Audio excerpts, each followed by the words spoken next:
as I die. We are streaming. I think we're streaming. We're streaming, right? Yeah, I hope so. All right. Well, this is our starting soon screen. You get to hear me pant and die. Oh, shit. I just ran for this coffee, all right? I suffer for all of us today. How you feeling? The coffee in you now. I already had one large cup this morning at like 6. From the same gas station, or is this new? First one's from McDonald's because they sell for $1. You get $1 coffee. I actually really enjoy McDonald's coffee. I don't know why. It's good. I don't care what anyone says. Delicious. All right, let's make sure we're actually live everywhere. You need to you're live on raise solid your standards sound, for sure. We're live on Solid Sound. We're live on Decodec too. Awesome. Oh. And Twitch. We'll get everything else set up. Hopefully the chat. Yeah, the chat is going. That's good. Oh, of course I got logged out of my Restream account as we go live. Why not? Let's make this day difficult. And I think we're on Twitch. We're on Twitch too. All right, there's 2 people over on Twitch. Guys, go to the Solid Sound podcast. This is where we will be having the podcast from now on. This is the last time it'll be on Decodec. Link is pinned at the top. Actually, the Decodec stream will end very, very soon. I mean, it's about time that we're doing this because we've been calling it the Solid Sound podcast. So literally the entire time that we've been doing it. Yeah. Is it? I didn't know it's called Solid Sound. It looks like you have the chat, Alan. It looks like you have the chat on there twice. Is that on purpose? Do. Like on the right? It's okay. because there was so much setup this morning, Shade, that I just, the starting soon screen, I was like, that's the least of the worries for this morning. But I appreciate you looking out, though. You are absolutely right. There was some chat inception going on. If you were stressed. No, you're good. I'm just fucking with you. Oh, man. Yeah, how are y'all doing? Welcome. Pretty okay, man. Welcome to the Solid Sound podcast. We got a lot to talk about. We got Slaughter to Prevail controversy. We have some more Nemophila stuff that came up from them canceling the shows. Champ's going to clarify some things for us. I am. He fell in the rabbit hole of the Reddit sewage system. I'm sorry, dude. I'm glad you made it out alive, so we appreciate you for that. Oh, we're gonna talk about Broken by the Stream. I got written notes about it right here. Can't wait to talk about it. I'm already hyped up just thinking about it. Can't wait to talk about the album. I hope you guys listened to it a couple times because super stoked to talk about that. New Nemophila song came out. Little weird mix. Just gonna say. Oh, really? I actually thought it was an upgrade over most of their last album. And also, we're gonna talk about Babymetal's new feature and all the crap they're getting about being a feature, even though we've already talked about this, but talk about it a little bit more because it just keeps coming up and coming up. Anyways, first things first, let's get out of the way. Nemophila. Let's just talk about it. Champ, go for it. Let's rip the Band-Aid off, get this one over with. No, Alan just wants to stop talking because he's out of breath. He's like, hey, they don't need to know that. Accurate. I just ran to the gas station back for this delicious coffee, okay? So I think we were always planning on like talking about this again, right? Like this is it's kind of funny because so I was just working this week and suddenly I got a notification on my phone because I'm like subscribed to the Nemophila subreddit on Reddit. And I opened it. I was like, oh, cool. The Nemophila pop up. And people are talking about the cancellation and stuff like that. And then they started talking about like the interview that we had on the Decodec podcast last week, which is going to be at Solid Sound now. And they were just kind of talking about like, how much. Basically, they were questioning how much of the information that came out was accurate and how much was left out. And so I was going through the rabbit hole and I was reading comments. Unfortunately, when I went back to the Reddit, about half the comments were deleted. I don't know if they were deleted by the like OP or if they were deleted by like one of the teams or if they were deleted by the people that were posting the comments as they were. But a lot of it was lost in translation. But they were the first ones to mention that there was this sort of like middleman group in between One Sky and the Nemophila team, which, what are they called? Entertainment marketing, I believe. Yeah, that was my first time hearing about that. Same, and that's what I said in the Reddit. So, that because people were bringing this up to me, and I was like, oh, that was never even mentioned to us that there was like a whole third team that was kind of working in between them. So we started looking into it a little bit more, and they ended up posting a statement, right? So, Is the statement here on this page right here, this article page, or yeah, so that's, can you, is it translated? There was a statement on there somewhere. It says, due to suspected uncontrollable events, the board of directors of One Sky has regretfully been forced to cancel the show. Oh, that's theirs. Well, this is on the entertainment marketing webpage. Okay. Regarding the cancellation of the One Sky showcase. So which one had the quote on there? I only have these two at the moment. I don't see the... So I'm honestly not sure at this point. It might have been one of the deleted comments that was on that thread, unfortunately. There was originally one. I guess we don't have it quoted right now. Yeah, it says it right here. Entertainment marketing was a middleman between One Sky and Nemophila, and they are taking responsibility for the misunderstandings. Yeah, so they have come out. Michael in the chat saying go down more on that other page. He said you were almost there. Scroll down, Alan. Okay. Keep scrolling. Which part here, though? One Sky. Here we go. I'm assuming this one, yeah. Yeah, right there. So, first, we deeply apologize to all fans who have been inconvenienced and concerned by this matter. We must also apologize to the 3 artists scheduled to perform and their associated staff, as well as the Yoyoka and the new band who were set to perform as the opening act with their newly formed band on October 16th show. Cancellation of this event was announced by One Sky Music Org on September 11, 2025, Japan time, September 10th, U.S. time. However, the reason given was only due to unexpected and uncontrollable events. This has resulted in an unacceptable and disrespectful situation for both the performing artists and the fans. We are completely unable to speculate on the reason for the cancellation. Our inquiries to One Sky Music Org asking what continues as force majeure. What constitutes as force majeure, which is just a contract to cancel, have not received a satisfactory response. Our company, Entertainment Marketing, had been serving as the Japanese office for One Sky Music Org since October 2024. During this period, all communication between Japanese artists and staff and One Sky Music Org was coordinated by us at Entertainment Marketing before being relayed to One Sky Music Org.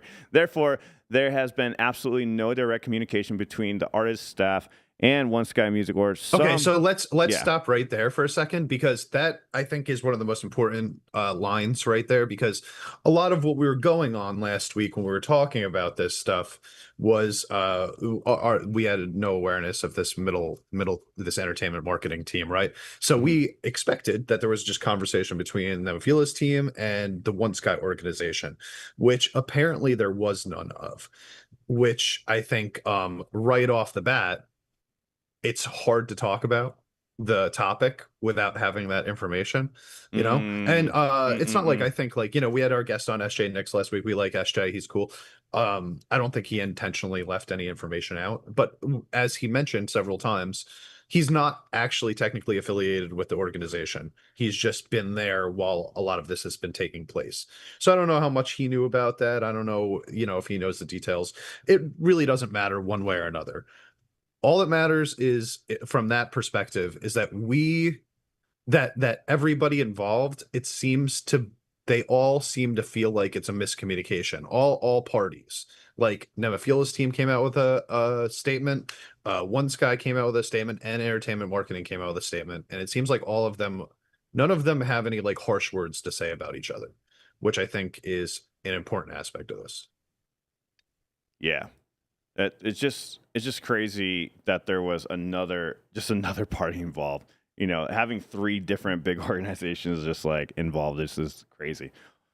In general, just have that many people, but it makes sense. I mean, you do have that many parties involved. It's just like with the Babymetal interview, dealing with so many people. Like I think it's like 11 people we had to go through to get stuff approved.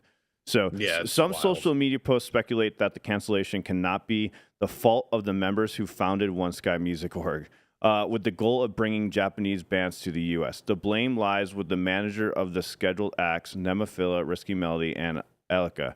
By the way, I think that's a direct response to our podcast last week. Oh, really? This It is seems not like it. factual. We were speculating.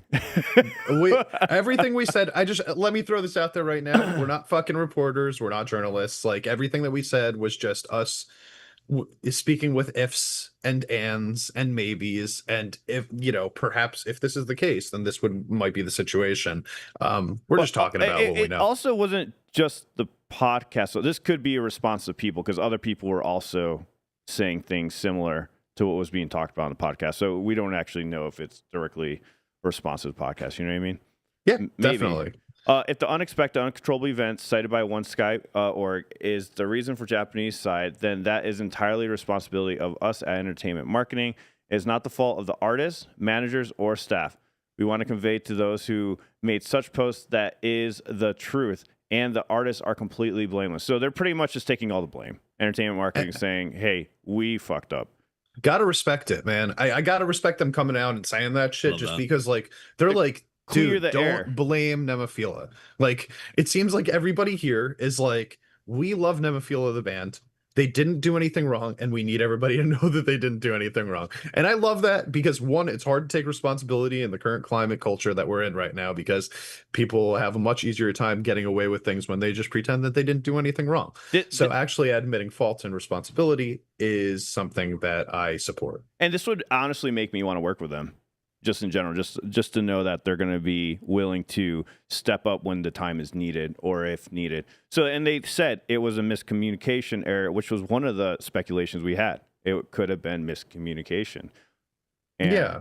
And it was. Of course. And like we said, like, rookie companies trying to put stuff together often doesn't go well the first time around, regardless of whose fault it is. It's just that there's a lot of logistics that go into these things.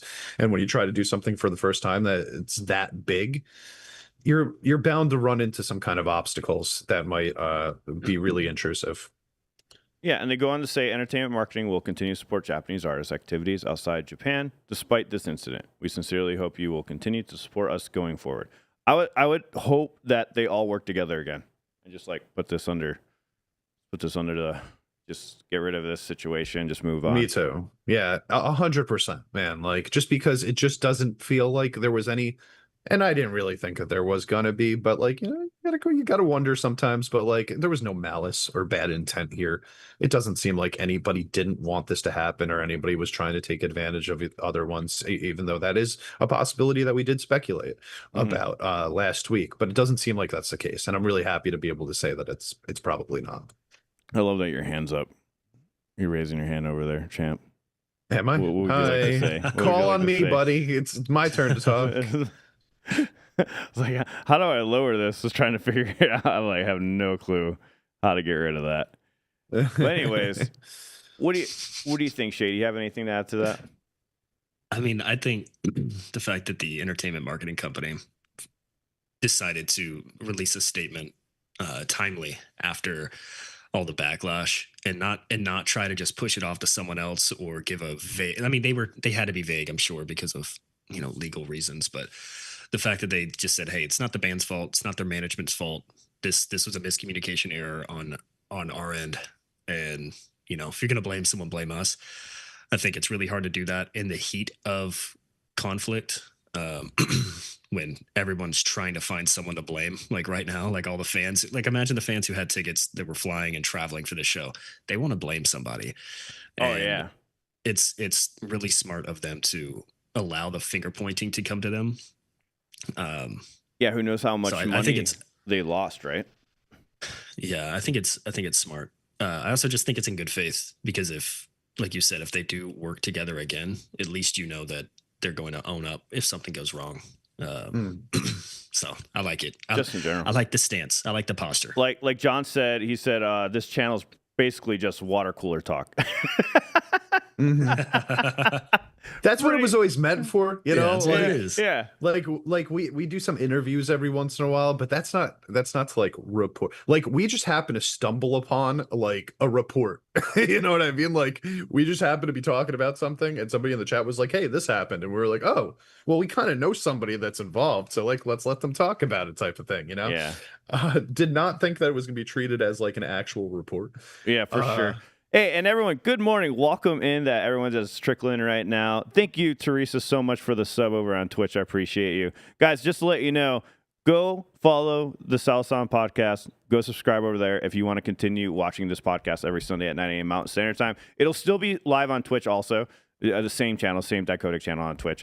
But next week, it will not be live on the Dichotic channel. So if you want to get reminded when we go live, make sure you go follow us over there. All right, guys. Babymetal, 5-Finger Death Punch. Champ, we'll start with you. What did you think?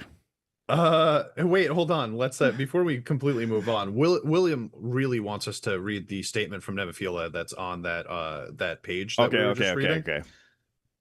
So I'm gonna, even though he's talking shit about us in the chat, I just saw the comment. He's pissed. We're gonna give him raise your hand. Hand up accountability there, champ. Raise your hand, champ.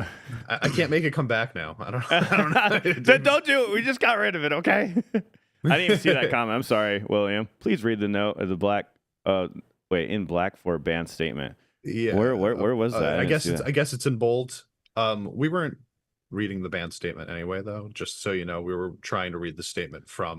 Is this it? Oh, it's right here. It's right here. I got it right here. I'm sorry. So here's the band statement. We'll read this. So the U.S. tour we have scheduled for October was unfortunately canceled about a month ago. They put this themselves on their Reddit. I feel like I read this the last podcast, but I could be wrong. It was sudden development, and we were just as surprised and deeply disappointed as many of you. All we have been told is that it was due to circumstances beyond our control, and we honestly don't know the full reasons ourselves. We feel sorry that this is all we can say, but we would rather not speculate, as that could only lead to misunderstandings. I guess we could learn something from Nemophila. Yeah. So, AKA we like fucked up. right there, like obviously, like they're saying straight up, like our management doesn't even tell us what's going on here, right? Like they're just like, okay, it's not happening. And but like I mentioned, oh, okay, like I mentioned sucks. on the last podcast, so yet a lot of the bands in Japan are just like hands off when it comes to the booking and managing stuff. There's always another person managing, even on the lower level of bands, like the ones that are small. I never deal with the band directly. It's very rare. It happens, but it's very rare. So back to the statement though. Since we were already heading to the U.S. for the One Sky showcase, we had also planned a solo concert, and we know many of you were looking forward to it. We sincerely apologize to those who had already made arrangements, such as flights, and to everyone who was anticipating the show. Personally, I was also very sad because I had been looking forward to making music with Yoyoka again after such a long time. Well, they could still do that. They could still travel over there. They got their passport. Visas. They got their visas. So, although the new date is not set yet, we are currently preparing for a free live stream concert. We hope you will accept this as a gesture of our sincerity, which did post 4 days ago. They did stream 4 days ago. So go check that out. It's an hour long. So this was their way to like make up for it, or that's pretty cool. It's pretty cool. Yeah, I mean that's cool. It's as much as they could have done at this point, right? Like, yeah, gotta love that. And I hope they still take advantage of having those visas and come back. I know they announced some shows, not in the U.S., I don't believe, but I know. I really hope that they take advantage of that and come back out here. I know a lot of fans would really love to see them. I'm one of them. I haven't seen them live. I think I'm the only one here that hasn't seen them live, so I'd love to. This is a really cool comment. Ansel said they should have joined the Maids management. That'd be cool if like the Maids management just decided to like take on other Japanese bands. Taking on other bands. Yeah, become like an umbrella management company. Yeah, that would be awesome. That's a conversation for another day. All right, Babymetal guys. Wait, you want to talk about the Babymetal song before the Nemophila song? We're already talking about Nemophila. Yeah, let's do Babymetal. Okay. Well, you're right. I guess we should talk about the Nemophila song. Did you guys listen to it? It's because I listened to it, but I want to listen to it a little bit more. Let's talk about it next week. Join us next week, all right? All right. So just so you guys know, a lot of people, it's hard to find these things when they drop these. It's because they're gonna have a music video. I have a feeling by the time we do the next. I think podcast. It's gonna be on their new album whenever that comes out. Also, it'll probably be like a pre-release, right? A pre-release music video for the album. That's my guess. But yes, Nemophila released a new track yesterday. It's only got like 2,000 views, so go watch it. You know, it's just a song. Yeah, like but you got to like go onto their page and go to like releases or whatever to find it. Just like, you know, Hades Silo. Yeah, we're talking about the Five Finger Death Punch collab, not the One Punch. It always goes under a topic page. That's why sometimes it's not shown to you guys right away or it's very hidden. But what you can do is you combine the YouTube with the topic page, so it'll still show it over on the side of the page when you go to the channel, but it doesn't actually get you notified about it because it's technically a separate channel, but they're linked together. You can do that through a lot of like DistroKid, CD Baby Japan. I forget the other one. There's another service, and I can't remember the name of it. They use it a lot in Japan too, and I can't remember the name. But anyways, all the streaming services do that. That's why you don't get it. So what that normally means, since we only got one song posted, probably a music video within the week. Normally that happens. All of a sudden there's a music video. I hope so. I could use some more Nemophila. I mean, and we'll definitely talk about it when it comes out.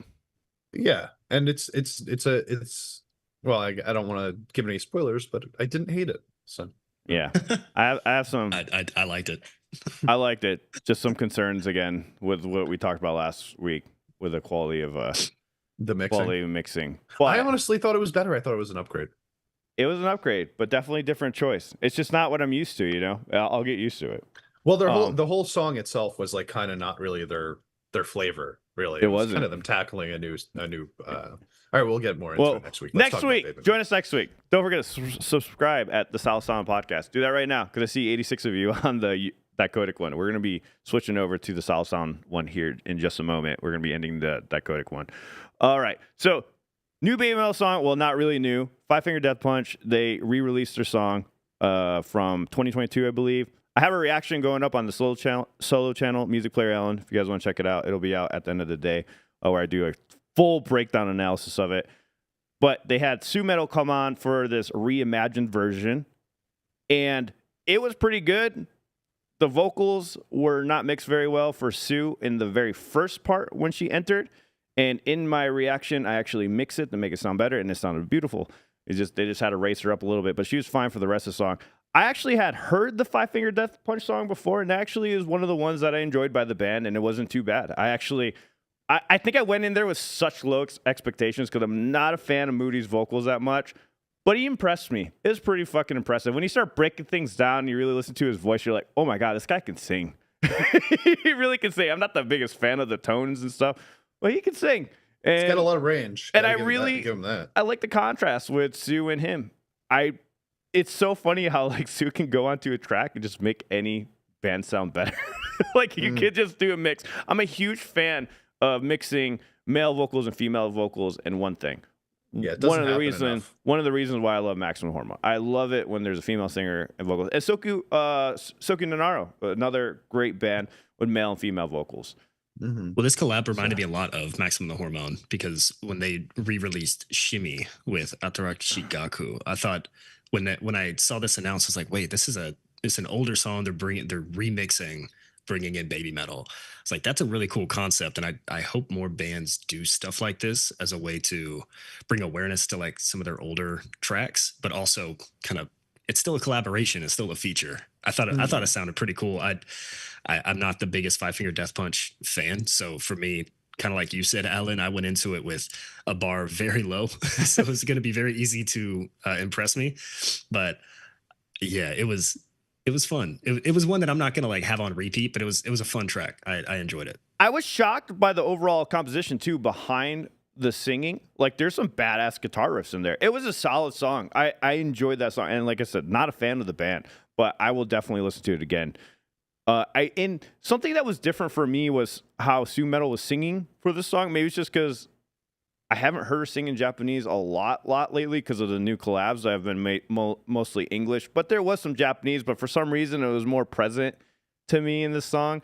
It was really clear that she's singing in Japanese when normally I listen to Babymetal and I'm not really thinking about that. It's probably the this time disparity because the Five Finger Death Punch guy is like singing in English, right? Yeah, that's how I feel when I listen to probably Kingslayer. So it's like when some little girl pops in and starts doing Japanese, it's like, whoa, that was a huge change right there. We changed languages. Yeah. And genders. Yeah. Yeah. Kingslayer hit me the same way. The first time I heard that song, I was like, whoa, this is crazy. It's still one of my favorites. It's still one of my favorite me songs, too. the Kingslayer one. Yeah. I still haven't heard that one.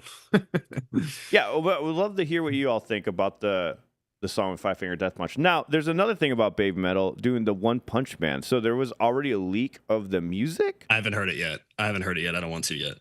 You haven't heard it yet? So who leaked that? I don't know. I didn't want to click the link that was put in my Discord. I didn't want it to play. You'll probably get your whole YouTube channel taken down. Don't do that. I didn't want to. Interesting. What's up, Chan? I don't see it. I'm looking You for don't it. see it? I kind of wanted to find it. All Yeah, right. but no, I don't see it. So Unfortunately. Al- Yeah, I didn't love that one, that Five Finger Death Punch song though. you didn't love Like, it? It was the first time I heard that band. Do they always sound like Seether or Yes. Breaking Benjamin? Yes. It's like a mix of both, huh? It's definitely his own thing. He has a unique voice. I mean, I could tell it's him. Yeah, well, he's kind of got like a little Static X thing going on when he sings. I found it horribly boring until Sue came in, and then I was like, oh, that's a nice little improvement. I didn't mind his vocals either. I thought like he's got really cool range when he hit some of those low notes. I was just like, man, this song is like a lot of power chords, bro. Like, and I there don't was know, man. riffs It made in me there. think. What do you mean? There was technical riffs in there. There's totally technical riffs in there. There was actually metalcore riffs going on. You're tripping. You're tripping. You need to go listen again. I'm just Did gonna you- keep humming. Maybe it's because I've been listening to Babymetal's album, and when I have to compare it to stuff like fucking White Flame and Sunset Kiss, I don't know. I got the same vibe that I got from the Spirit Box song on that album, which is like, this is a much more basic, simpler version of what Babymetal can do. And the Five Finger Death Punch, since I've never heard them before, I was just like, is this what they are? I thought they were heavy. I thought they were a metal band, honestly. They sound like a metal band. Five Finger Death Punch, kind of a cool The name. Spirit Box. But then when I heard it, I was like, this sounds like Seether. The Spirit Box song gets too much hate. That's a good song. It's better than the Five Finger Death. Does it Punch get a song. lot of hate? Like Because I've My seen Queen? a lot of people say that's their favorite song on the album. No, a lot of people say that like they're bored over it afterwards, and I'm like, why? Interesting. It's so good. It's so good. I don't know. okay. I like it. I fucking love it's it. all right. Maybe because I don't. It's, Go aheade. Go, Shade, go. it's okay. That's all I have to say. You guys It are is. tripping. It is. It compared to all the other songs that I've heard in the last like 6 months, it's one of my favorite songs. Compared to other Babymetal songs, it's not my favorite. Like, I like it better than most other music that I've listened to, but compared to the other tracks on Metal Fourth, it's a little bit lower for me. I don't know. A little bit lower. I don't know what you guys are talking about. I think I'm still just Yeah. I'm being a salty little bitch because they got a badass music video for it and Con didn't. I'm still salty about it. The truth comes out. Yeah. I think that I'm just jealous that one of my favorite songs didn't get the love that one did. Broken by the Scream. While we're talking about music. Holy shit. All right. First thoughts. I was like, wow, the screams are very the same. It's okay. Yeah. It all sounds the same. Not really digging it. I listened to it 2 more times this morning, full album, and later I'm like, what am I talking about? This is fucking awesome. And I got to be honest, the last song, the long song, was probably the lowest on my ranking level for that entire album. There's other songs that I just think are totally better, and I have a list of them here that I enjoyed. So, Hey, look at this. Kochi Mute Amore. Oh, handwritten. Yeah. Let's go. That one was People still have fucking pens? a banger. Yeah. This guy bought it from the convenience store. Wait, which one? All Which right. one? Wait, which one are you talking It's about? track I stole 2. from the bank. Track Oh, the 2, second one. Yeah, It's Koji- probably Koji one of the Muti. best tracks on that album. It's so fucking awesome. It's Track so 2 fucking good. rules, bro. Dude, So track one, I was like, okay, this sounds like Broken by the Scream, what I've heard. I was like, this sounds kind of the same stuff. And then it went into that second one and I had the same just immediate reaction. I was like, holy shit. I stopped what I was doing. I was like in the car cruising, track one goes on, and I'm like, oh, this is cool. Number two comes on, I'm like, turn that shit up. Like, what is this? And I had the same reaction. I had the same reaction going from 6 to 7. So Wonderful World, which is kind of like a sweeter. So I know you're going to go in order, but I just had to say it. Stop right there. Yeah, I had to say it. Stop right there. Guess what the next song is? My favorite.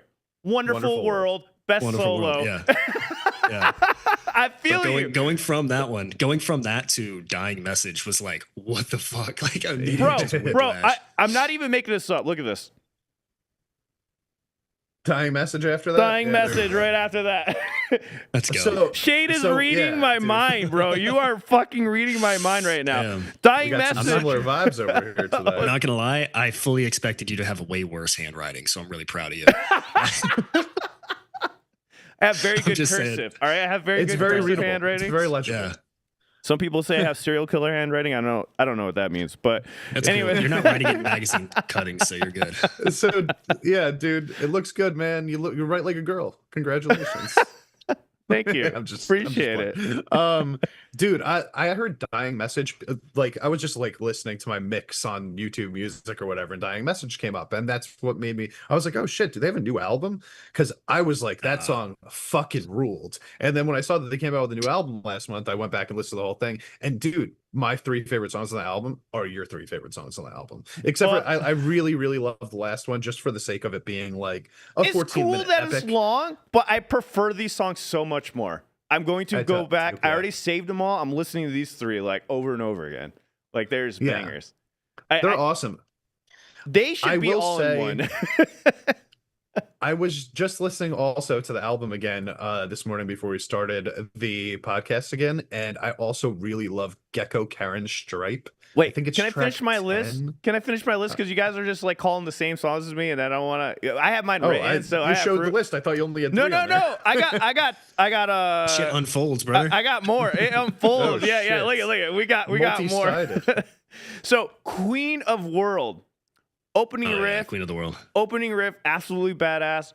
It was like the bass riff. It comes out funky, but the fact that they switched through multiple screams over the funk riff, I was just blown away. I was like, there's so many songs on here that I'm just like, I need to break these down because they were just absolutely great. They were just like awesome songs. It actually brought me to my childhood.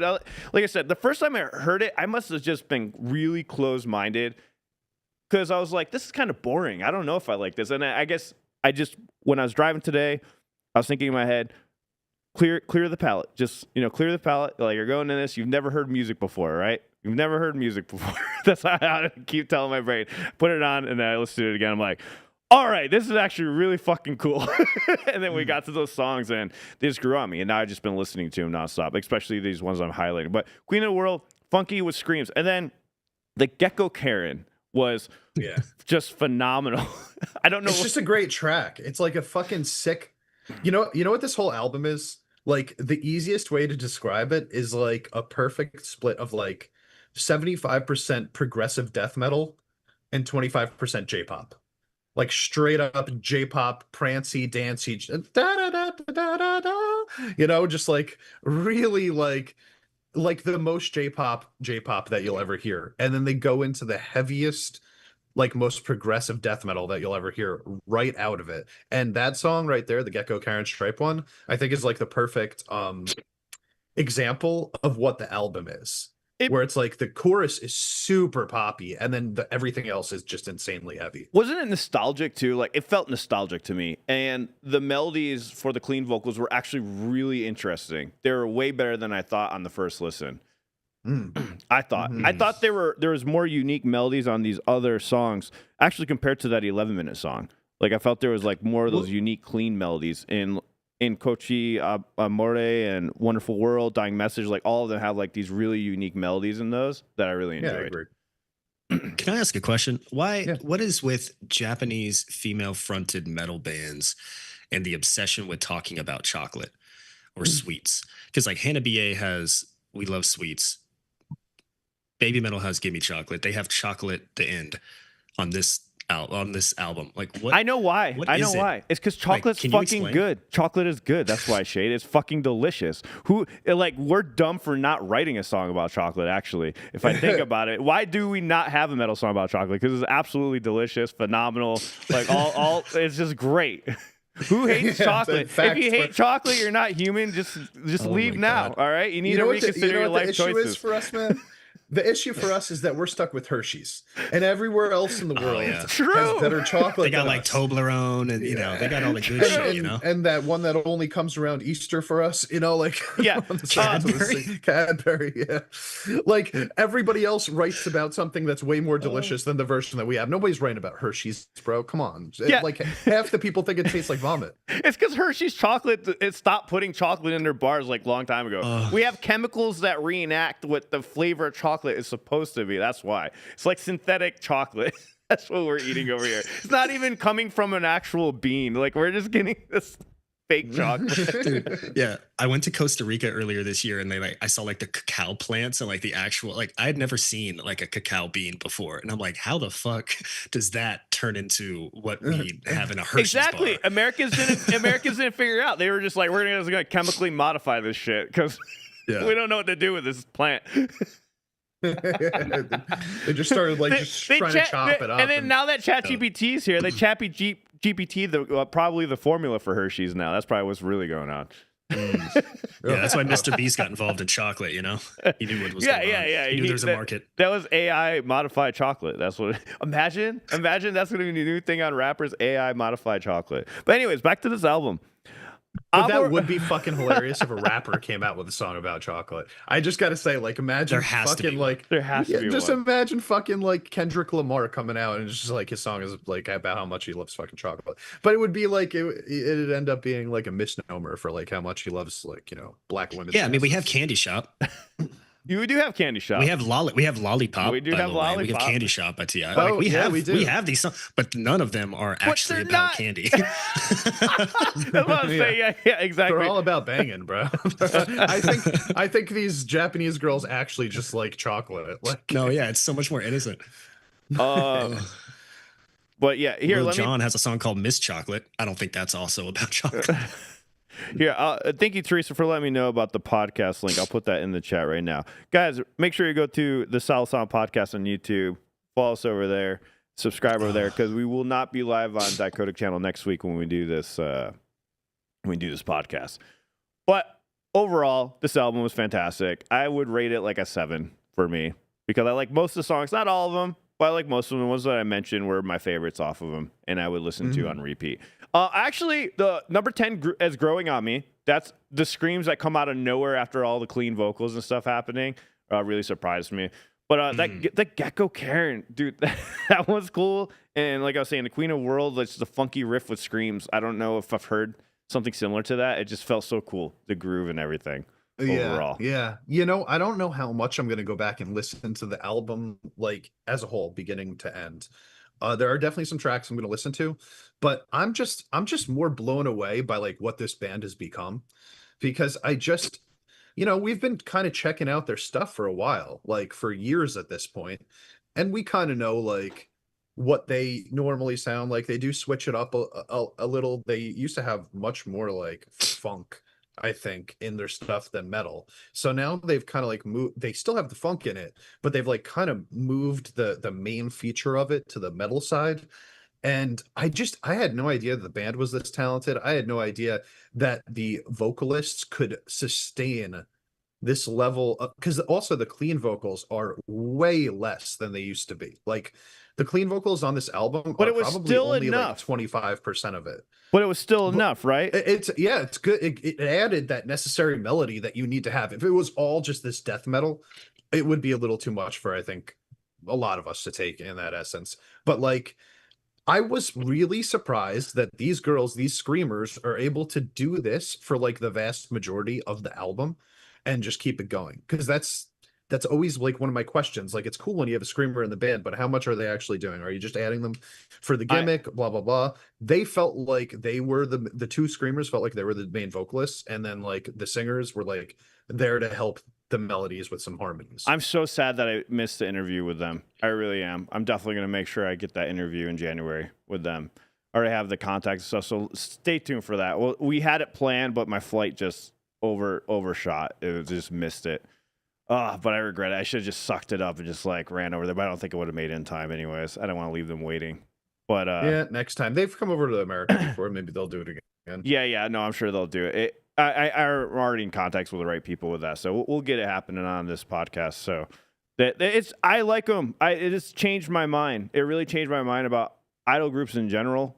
Like just none of them are this heavy, dude. None of them. Or like musically is good, or like something that I really want to listen to. The guitars are very inspiring at certain points that I was like, oh man, it's so cool, that progression. That's so funky. Like it made me want to just like pick up my guitar and play. And I did. I played music this morning, played it last morning after I listened to the album. So that was cool. And that's a win for me overall. Yeah. I really think the funk and blues vibes that they're rooted in like really helps keep the album from sounding just like noise, because some of the riffs that they come up with, they're really heavy, but they have melody behind them, so it's like some of them are even just like power metal-y, where it's like that really like upbeat sort of riffage.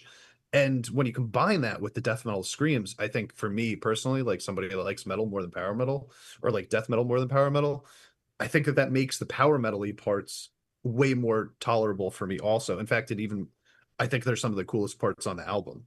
So I just think they did something with this album that I have not heard come out of Japan yet. In fact, I haven't heard it come out of anywhere. I've never heard, like, Passcode is a heavy idol group, but they're not even this heavy. Oh, for me, this takes the cake. I never was a fan of Passcode. This I like. I just couldn't get into Passcode. A lot of people struggle with Passcode. They put a key change in every song, sometimes two. And the vocals, just the vocals, man. The vocals are what gets me. It's it's like Vocaloid style. I'm not. It's hard. It's hard because the music goes hard as fuck, and then the vocals just really take me out of the moment. You know, like a robot singing over your heavy chugs. I mean, it sounds cool. It sounds like cyberpunk and fucking dope, but it's not right. In doses. Yeah. I'd rather it be like a lot of cleans, maybe a little bit of like screams, and then every once in a while for like a part of the chorus, throw that in, but it's like all the time. Or at least the few songs that I've heard. I can't say I'm like an expert on Passcode. No, you're right. The ones I've heard, I'm like, oh boy. No, you're absolutely right. Like that's been their thing since the very beginning. They're definitely going for that like Android sound. Like they in the beginning, especially if you go back and listen to their very early stuff, it sounds almost like video game music. And it seems like they're trying to like fit that sort of vocal style into like a video game atmosphere.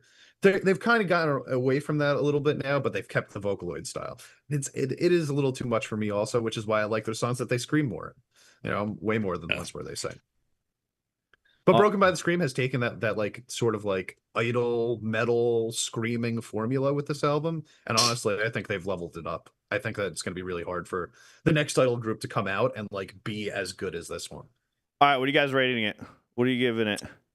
I'm dropping an 8 on this thing, man. I'm dropping an 8. Like I do think that like it could be better, but I'm giving it points alone just for the fact that like the progression of the band. To me, they've come so far that it's like really impressive. It is very. Shade. Yeah, I'm gonna go like 6.5, 7 in that range. Yeah. Kind of the same reason. I think it's way above, definitely above average. I think it's solid. But just for my personal taste, like I like probably 6 of these 11 songs. That's how I am so too. It's hard for me to like rank it much higher than that, because there's just some songs that I'm like, I don't know. It's either not my taste musically, or like sometimes the screams just don't sound good to me. That was what I struggled with too. But it's not like, but it sounds good for this song. It's just not good for me. Like, but that's how I am with some death metal in general. Like there's some death metal screamers that I'm like, this sounds so fucking cool to me. It's so gnarly. It's so like out of this world. Like Lorna Shore is a good example of that. Like Will Ramos, like he has these crazy vocals that to me, I just can't comprehend making that noise come out of my throat. Like I hear that and I'm like, that is so cool. And then I hear other death metal that I'm like, it just sounds like you're just screaming. And it's like, that's fine, but I get bored with it. This one, just some of the screams to me were like, we're fine. But I'd give it like a 7. I like 7 because I have been listening to this all week since you guys recommended it. So I like it. I'm glad we waited I'm glad we waited to review it too, to just listen to it a few times. I listened to it at one time, like, no, I gotta listen to this again. I've learned over the years, like, I have to listen to a song that I'm not a fan of again, because normally it means it's just so different. I have to give it another chance. You know what I mean? And Definitely. I knew, and that's exactly what happened. Like the next two listens, I was like, okay, I dig this. Yeah, and I do want to throw this out there. There's going to be a lot of people that are not going to like this album, just in general. It's really, like, it is really heavy. And experimental. Do not bring your virgin ear holes. Yeah. Do not bring your virgin ear holes to this album, okay? If you don't like screaming, and this is the opposite end for you, you're gonna fucking hate this shit. Especially since, and this is maybe my one criticism for the album. My biggest criticism is that some of the screams, they like to do this thing throughout the course of the album. They do it on several songs where the screams match the guitar lick, and the guitar lick will be just like some chunks, right? It'll be like da da da da da da da da da, and the scream is going ba ba ba ba ba ba ba, and like I don't love that. I think that you could write a better like sort of like screaming melody for like a chunky part. You don't have to follow the guitar and the drums, which does happen several times in the album. I think that's like maybe the only parts that I really don't like in the songs, but I generally like kind of disagree with how you guys feel about the screams in general. I think that the low vocalist, especially the low screamer, I think that she's like brutal, and I would love to have her in my band. I like the low. I like the low a lot. No. All right, guys. Go ahead. Champ reminded me of something. So what it feels like with this, like some of the songs on here, it's like it's so niche because you either have to really like the cutesy kawaii like idol stuff, but a lot of people who like that don't like the heavy metal like deathcore screaming. But then then a lot of people that like the heavy metal deathcore screaming don't like the cutesy kawaii stuff. Kawaii stuff. So it's like the album is built just how they want to make music, and it's like it's made for an audience that maybe doesn't know it exists yet. And that's what's kind of cool about it. Because like there's like how many people that are like super heavy deathcore fans that like to hear the like idol sound. Very few, if any. And so that's what's fun about this is it's like they just made this because they're like, fuck it, we can do whatever we want. Like we're carving a new path. And I think that's pretty cool. I do think it's going to get bigger in Japan than it will in the West. I do not think there's enough people in the West that are like really into that combination of sounds right now. You're such a pessimist. Just be quiet, champ. It's going to be big in the U.S., okay? All right? It's going to be giant. It's going to be huge. You need to have more hope. You need to be more optimistic here. You're bringing the band down. Bro, I turned 40 this month. Like, optimism is gone from my life, all right? Cynicism is all that lives on. No, I refuse. Is that what happens when we turn 40? Is that what's going to happen when I turn 40? Yeah, dude. You're just going to turn 40 and everything is going to be I'm going to become more optimistic, okay? That's what's going to happen. More optimistic. Guys, I turn 32 tomorrow. Hey, happy my birthday. Yeah. Happy birthday. Still a long way from 40. So I have lots of optimism. Yeah, there you go. I'll hold on to it for the next 7 years, man. God damn, I didn't know you were that young. Fuck. He's a baby. All right. Well, we gotta do some good and bad, right? Slaughter to Prevail in the news again.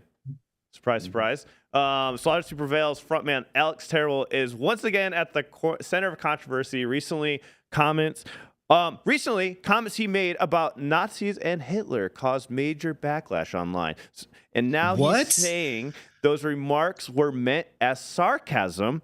Let's break down what happened. All right. So Alex Terrible has had a long history of being a polarizing figure in the metal scene. Over the years, he's been accused of having extremist leanings linked to questionable tattoos and face accusations of homophobia and fascism.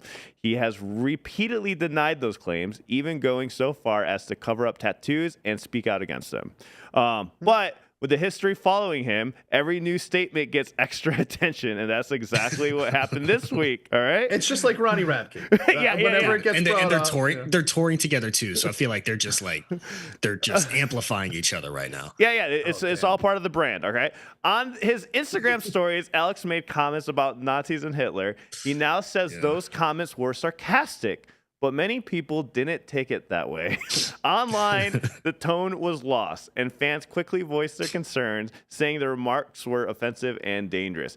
In response, Alex doubled down, course, not on the comments themselves, but on how they were received. He claimed people are too quick to believe rumors, and the sarcasm often goes over people's heads online, especially, he says he was joking and the internet didn't get it.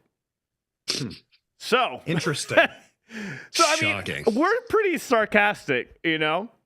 Yeah. We're pretty sarcastic on this podcast. I think in What- general, most people use sarcasm. So, I mean, some people have really dry sarcasm. And to the point where I come from a very sarcastic region of the U.S. in the Northeast, where it's very dominant. And we don't really put on any facial expressions. When I moved to Texas, I had to change that really quick because I became condescending to a lot of people and an asshole. So I had to flip, and I had to really be clear when I was being sarcastic. So I started adding a lot more emphasis to my sarcasm over the years since I've lived in Texas. But in New York, you would just say deadpanned, and you just knew it was sarcasm, right? Yeah. So is that what he's saying? Is he giving some deadpan sarcasm here, or do you believe it? It's tough to tell because he didn't say it to somebody. Like if you're just texting it, like what it was is he opened up the world to ask questions, which is always dangerous if you have a platform like that. Like he did one of the like polls on Instagram stories. You can ask questions, and people were asking a lot of genuine questions, and I'm sure there was thousands of responses. But somebody asked a question, and he responded in a sarcastic way. And then we get what we have now. So, Okay. I think because of the response, in my opinion, it was so over the top, obviously sarcasm that, come on, like I didn't anyone see with it. brain cells that can rub together can understand that was sarcasm. Yeah, I didn't say it. Do you remember what? Whoa, hold up. How do you Yeah. rub two brain cells together, Shade? Just fucking shake them You around. just shake them around? Just That's how you shake do them it? around. Or do you go like Yeah, this? so- Or do you go like this? So he has like controversial past, like people say all kinds of stuff about him, right? I'm sure you guys have seen some of that stuff that people say about him. And someone asked the question, they were like, "Are you a homophobe?" And he responded, "Yes, and a Nazi." Right, because like what people have said about him. And to me, I saw it and I laughed. I'm like, oh, it's so funny when people joke about themselves like that, because he knows that that's like the biggest thing people say about him. But then, of course, people did not take it as a joke. Which, listen, I get it. It's online. You can't always tell. But to me, that was so pointed as sarcasm. It's tough, dude. Fair. But like, how much responsibility do you think like an artist should have for like words to be interpreted, you know, especially on platforms where the tone doesn't really always translate? Because there is some people that I've met that just don't get it. Like I explain to them and say, hey, I was just joking, and they're just still looking at me like, I still don't get it. I'm like, you know what, just forget about it. I just go like, just forget about it. I'm sorry, I didn't mean to say that. And then I move forward. You know, there is some people that just don't get it. Like even after explanation. I think just like everyone always loves to tout, right? The freedom of speech does not mean freedom of consequence, right? Now, consequence can mean a lot of different things. And I think in his world, consequence could be, you know, labels deciding not to promote him, or venues not letting him play because of his views being seen as bad, things like that. Like those are consequences that can affect him. But do I think that he should be responsible for how others receive sarcasm? Not really. Like, because you can say anything. Like we can say anything online and someone can misinterpret that however they choose to. That is not my fault, right? I can say I like ketchup on a hot dog, and it can be turned into Shade Reacts Live hates mustard. Bro, well, yeah, like, that's what I thought. It's like, I mean, what? I immediately, You know what I mean? So it's like, I thought you hated relish and all condiments all together. You just such I a actually fucking hater. do hate relish and I hate mustard. But my point is, See, so they're right. It can be, I know, but it's still taken out of context. I didn't say it. But I'm just saying that like that's what happens. And so it's not the responsibility of the person on the platform to be able to control how other people react, but you still have consequences, right? So like if you say some shit that's obviously controversial, which he knew what he was doing, you're going to get backlash. So he chose to ride that wave and push back and like kind of lean into the backlash. Whereas others might just delete the story and act like it didn't happen. Like Champ said earlier, like just delete it, act like it didn't happen. It'll just kind of go away. I agree with it. I agree with this comment. Ketchup is edible. I hate ketchup. It's just It's like okay. it's like a sugar tomato paste. I want to put them together, great. man. Bring all the worlds together. Ketchup and mustard simultaneously. I'll put some relish on there too. Now everybody's happy. I mean, Shade I'm so unhappy. Shade just admitted to hating all condiments ever. Like he I just hate hates relish. all of them. Hates mayo. I hate pickles. He hates everything. I hate mayo actually. Mayo's disgusting. Yeah. But, So okay. So let me comment on this because Sefco13 just mentioned if I had to cover up a controversial tattoo, I don't think I'd lean into the Nazi sarcasm going forward. And that's a fair. That's point. Exactly That's what fair. I was That's a fair say. point. It's like he's not building from zero, right? This is what I tell my son sometimes, right? My son will get in trouble for doing something, and it'll be the 13th time that he's done that thing, but he'll treat it like, oh, why are you getting so mad at this thing that I just did this one thing? It's not that big of a deal. And I have to go, dude, you're not starting from zero, bro. Like you had 12 other fuck ups before that that's leading to me getting mad about this 13th one. You know So, what? like, you should be Alex's dad. You should just become his dad. It was a sound dude, advice. dad mode is hard to get rid of after you've had the kid, right? But like that's the thing, man. Like that's what it all comes down to for me. Like I totally believe that he was being sarcastic, like 100%. In my mind, that is a sarcastic comment. It's the type of thing that I would say if I was in that situation. That being said, like people were already questioning where he stood on this line. So to joke about being on the other side of the line when people are already like, maybe you are a Nazi, I wouldn't play around with that if I were him. Read the room. Yeah. Read the room. Yeah, read the room. Right. Oh, and that wasn't even the worst thing he said. He also said other shit after that. That someone had asked like, why are you a Trump supporter? And his response was, I never said I was. I'm not. I'm a Hitler supporter. He really misread the room with these comments, dude. So yeah, and I'm like, dude, that's funny. I'm sorry. I know it's so to me. I'm like, I laugh because I can tell it's a joke, but I'm like, guys, I can just see all the like angry Twitter people just like, oh, I can't wait to. Yo, okay. Knowing that too, like he's just starting shit. He's rage baiting. He's rage baiting hardcore. He's on that. You know what? I'm convinced it wasn't even him doing it. He just gave his phone to Ronnie and just said, Ronnie, can you reply back to this shit? They're just hanging out in the back, just like, yo, let's see how pissed we could get the world today. Jesus. Like, Actually, I really you know do what? think that they do. I that. bet they did. I bet they did. I bet he was like, oh, here's what you should say. And they were fucking laughing their ass off with the responses. And it's probably true, God. man. I feel like they definitely like starting shit. They like the drama, and it probably brings them engagement. You know, like they're probably making money off the drama. So like, but we as a people should be able to tell the difference between like I don't want to get on like when somebody does something fucked up, right? Like actually fucked up and like seriously fucked up. I don't want to put that on the same level as somebody like telling like a bad joke. You know what I mean? Like, or bad sarcasm, because I'm not going to like sit here and shit all over this guy for a bad joke. We've all made bad jokes, maybe that were poorly timed. Alan just said it right there. Yes, he had to just walk away a bunch of times from people that didn't understand, you know? And it's like, for this guy, it's like, that's what he did. And so I'm not going to get all over on his case. I don't like him any better for it though. Like I already didn't really like him before that. And now I like him a little bit less, even if that made me laugh a little bit, because I'm just like, dude, come on, little damage control might be useful. Like I said, this happens in the real world too. It's just not as common when you're online, right? And like somebody was saying in the chat, like most of those people, you can't really tolerate them, and that's why they end up being online in the first place, like chronically online, I should say. But after like the whole, the thing where everybody shut down, and then you get back out in the real world, I'm not gonna lie, the internet has just gotten more funny to me. It really has. Just like dealing with like, I think one of the best things I've done is just go back to working a regular job. I really do. It's been the best thing for me. Just like going for it. Mental health wise. And just like being aware that, oh, there is sane people out here. Yeah. When you run into people in real life, they're usually pretty normal. It's wild how abnormal they get on the internet. Yeah, if you ever see somebody who has like an anime picture as their profile picture, you know that they're probably going to say some off the wall shit. Like if they have no like identifying, like no way to like tell who they are as like an actual person that is an anonymous identity online, they will say some shit. They're gonna be weird. Blame Goku. It wasn't me.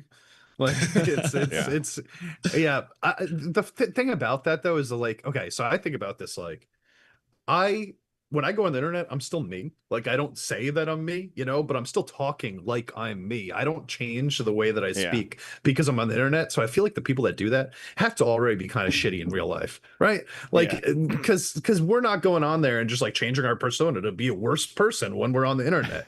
So if you're doing that, like you're probably kind of shitty some already. people do. Well, but you're right. You could argue there's still going to be a shitty person if they're able to like switch like that, right? If they're cool with that, if they're cool with just changing their personality to be an asshole, like you're probably already wanted to be an asshole and just didn't have the accessibility yet. Oh man. Anyways, love to hear your thoughts down below. Make sure you join this podcast every Sunday at 9 a.m. Mountain Standard Time. I will have it's going to be on the below. Solid Sound podcast. Remember, everybody, we are not doing this on the Decodic channel anymore after this week. It's moving all over the Solid Sound podcast. Alan's putting that link in there. Click on that, subscribe to that if you want to be here every Sunday with us. I got pinned. Teresa B in the chat said, don't forget to hit the like button and subscribe to Solid Sound if you understand sarcasm. So be like Teresa. Be like Teresa, all right? if you don't understand that was sarcasm, not sarcasm, sorry. Please do not hit subscribe. That was not sarcasm. That was not sarcasm. I know it's hard to tell. I'm from the Northeast. Thank you, Danny, for subscribing. I appreciate you. I appreciate all of you guys for being here for this podcast. We're looking forward to moving forward and releasing some awesome content for you guys. Oh my god! And, do we have Ellen, another article? We're missing an article here. Well, right? No, we have the Amy Lee song that we didn't discuss yet. We're gonna discuss that right now. Let's talk about that for 5 minutes and then we'll head out. All right. Yeah. So what it was is Amy Lee, LaPlante, Spirit Box, and Poppy. And Poppy. I don't. Do we know who wrote the music? Do we know which of the band? I didn't have time to research that as much, but I did listen to this song, and I just want to say my first thoughts on it. It was better than I expected, but again, I went in with low expectations. Let me give everybody just a short little history lesson about me and Amy Lee. All right, there's nothing there, but when I was growing up, I was in a certain situation that involved this person listening to a lot of Evanescence. So by default, I just like can't listen to her voice because when her voice comes up, it just brings me back. And I'm like, I fucking hate this. So just to give a little context on that. But I can't argue, like, she's an amazing vocalist. She's amazing. I just can't listen to her sing, unfortunately. It's just like one of those things I just can't get rid of in my head. You know, when somebody just ruins a band for you, I can't get rid of it. I can't. But if I'm being objective about it, the music was actually pretty solid and the vocals were really good, but it was nothing new. It was like stuff already done before in their other songs.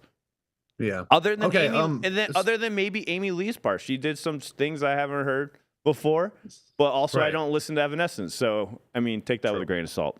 All right, so this was it was co-written by Poppy, Amy Lee, and Jordan Fish.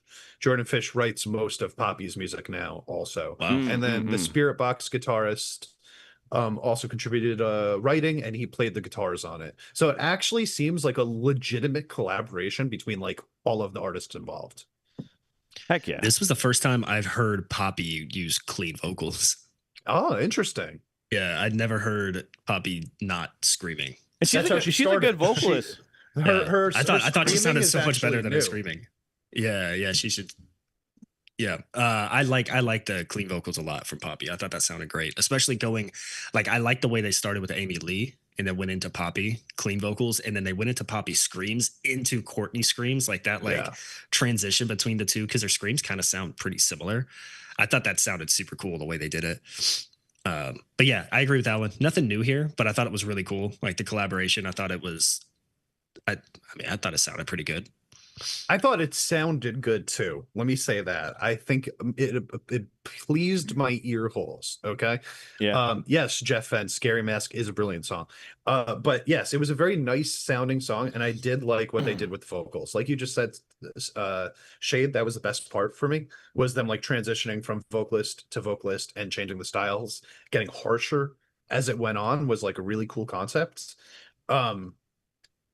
But god damn it, dude, I feel the same way about the music as I did about the Five Finger Death Punch song, where I just feel like it's really like again, Spirit Box, I only know the Babymetal song with them, and I felt like that was like a really simple version of what was happening on the Babymetal album. And then when I heard this song, and now that I see that a lot of the guitar work was done by the Spirit Box people, I don't think that they're doing anything that like This was musically that is like really piquing my interest. But so I want to say something that Eric told me, and I think we get stuck in this. Some people, that's what they want. Eric loves this song. He's like, I love this music. So I love this style of music, and I just want to hear the same thing again. There's a lot of people out there that just want to do it. I think us just really want to keep hearing progression and hearing progression. That's why our music taste gets weirder and weirder, and hence why we listen to music in Japan. Right? Yeah, because you're 100% some people just want to stay right there. They don't want, Eric. There's a reason pop music is the most popular music in America, right? Like, it is the simplest form of music, and it's easy to listen to. This song was easy to listen to. Yeah, it's just not something that like analytically I'm going to be like impressed by, But that's a me thing. See, and the vast majority of people care about how things sound more than how they're structured. It's funny that you say that, because for me, like, it wasn't easy to listen to, because I'm just so bored. Yeah, and well, you were saying that you like how she sounded, though. You liked how the vocalist sound. I did, but like if I'm comparing it to like the Spirit Box and Babymetal, that song's light years better. And I also would say this collaboration is better than the Five Finger Death Punch Babymetal collaboration. I agree with that. This is my favorite of those 3 songs that we're bringing up right now with those collabs. I do like this one the best. I think just for the vocal switch ups, and like they all do sound different. Like, they all have different vocal styles. It's just really simply broken down. It's like Poppy sings the first verse, and then or Amy Lee sings the first verse, and then Poppy sings the second verse, and then Courtney sings the last part, and then they kind of like come together and do like a little something at the end. It's just like really basically put together, but it does sound good. So like, I support this happening in general. Yeah. For an Evanescence song, this would be a good song to me. For a Poppy song, this would be pretty average. For Spirit Box, I don't know. This is what I'm about to say. For Evanescence song, this is pretty up there. You're right. Yeah. I never thought about it like that. It's an upper tier Evanescence song. It's an upper tier Evanescence song. And she came out singing really well. She probably has the best vocal melodies in the song, in my opinion. They're the most they're the most intricate. They're the best. And where like when Poppy comes in, is like, it's okay. Like, because I've heard like really good Poppy songs. Like, there's some progressive Poppy songs out there that are phenomenal. Oh yeah. Can't remember like the names of them. Like Jeff just mentioned, Scary Mask is like fucking wild. The great song on my playlist. Fantastic song. So anyways. Yeah, and but it's I think, listen, solid 6 out of 10. I'll give the song, because if it comes on, I'm not turning it off. I'm just not turning it on myself. Yeah, it has to just come on out of nowhere. There's a lot. We could pull that comment out of context too. That'd be great. I would just add that to everything. Do whatever you want. That's the kind of drama I don't care about. Hate me for how I feel about music. Right. I don't give a shit about that. Hopefully you don't get any more Reddit notifications about more stuff. Yeah. People talking about us, not even knowing, bro. That was weird as shit, bro. That's never happened. I did a YouTube channel for 5 years, and that never happened to me once. It happened to me this week. That's crazy. I gotta find that thread. I gotta see what people are saying. A lot of it got deleted. Like I said, half of it's deleted, man. Oh, that's too bad. I wish I knew why it got deleted. Like, I wish I knew who chose to delete those comments, Yeah. Oh my God. Teresa said Ellen has Amy Lee PTSD. Absolutely. I have Amy Lee PTSD. I really do. All right, guys. Appreciate you all. If you want to support us further, check out the Patreon. There is a South Sound podcast tier list where we put up the uncut version of the interviews. The Lima Bone Done interview is already up. The edited version will be posted very, very soon. Same thing with, oh my God, Pale Neo is coming out also. We just got the translations back, so just waiting for management approval, and that'll be up also. All right, see y'all on the next one. Go to South Sound channel. See ya.